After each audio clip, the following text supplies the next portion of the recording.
Bafuna Zimkhalela uthisha oshaya umfundi waxolisa nge-aphula esikoleni Soul Primary School endaweni yaseJolivet. Nginibingelele ngiphinde futhi nginamukele kuyona i-channel ehamba phambili kezwe. Mina igama lami-ke nguveza ukuthi ungakhumalo ila sibona amagumehle. Mawukuthi-ke mhlawumbe usemusha kuleli khasi ngizophinda ngicela usubscribe, ungakhohlwa ukukhomenta nokulike nokushare.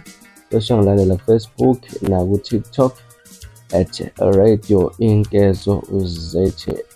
Ubheke ekhalele amasongo kaSigonyela uthisha athi ushaya ngequphi indodakazi yakhe maqede waxolisa nge-aphula. Kulesi sigameko okuthiwa senzeke ngoLwesine kulimala umfundi oneminyaka eyisishiyagalolunye ofunda ibanga lesine esikoleni Soul Primary School eJolivet.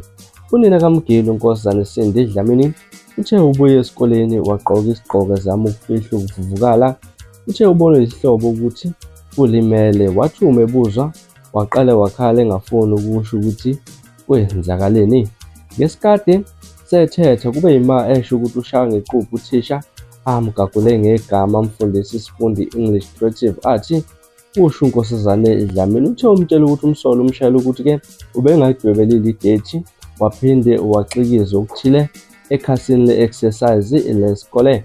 Uthe umbuzo ukuthi akadwebelile ngani futhi-ke uxikizeleni wabe semshaya ngequphi ebusweni.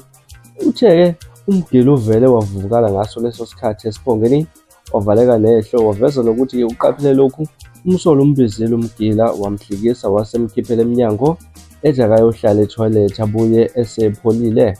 Uqhebe wathi akogeza ubuso ethangeni lamanzi khona azofika ekhaya esebohlile. Wamnika i-aphula ngesikhathi segoduka. Ubeka uNkosazana Dlamini uthe ngokubona kwakhe uthisha ubexolisa ngokuthi amuphe i-aphula. Udalule ukuthi-ke ulisukumele phezulu lolu daba waye nakomunye uthisha omkhaphe baye emqashweni kaMsola. Bathe bafika nje kwavele kwacaca ukuthi uyenzile lento ngoba-ke uvele wamncisha amehlo. Uthe asembuza ukuthi uyilimazeleni ingane wathi uxolisile kuyona. Uyona uthe-ke umvulele icala ngoba ufuna aboshe, akakufanele ukufundisa izingane zabo oziphatha ngale ndlela. Indodakazi yakhe ihlukumezekile isithula ngokweqile ebusuku ayisalala. Izingane ezihlekile nasesikoleni ngosuku lwesigameko kuchazwa uNkosazana Dlamini. Uthe emva kokufaka ezinkundleni zokuxhumana ngesigameko uqhamuka abanye abazali abathanda nezabo izingane sezike zashawa kanzima uyena umsolo. Kwaphinde kwaqhamuka nabanye othisha baveza ukuthi unenkinga yokuba nolaka lothisha.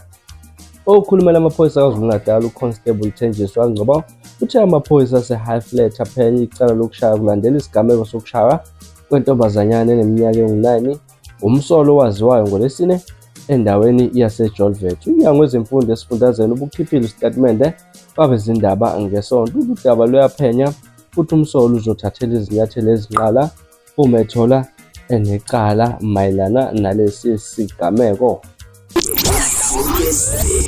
Senkezweni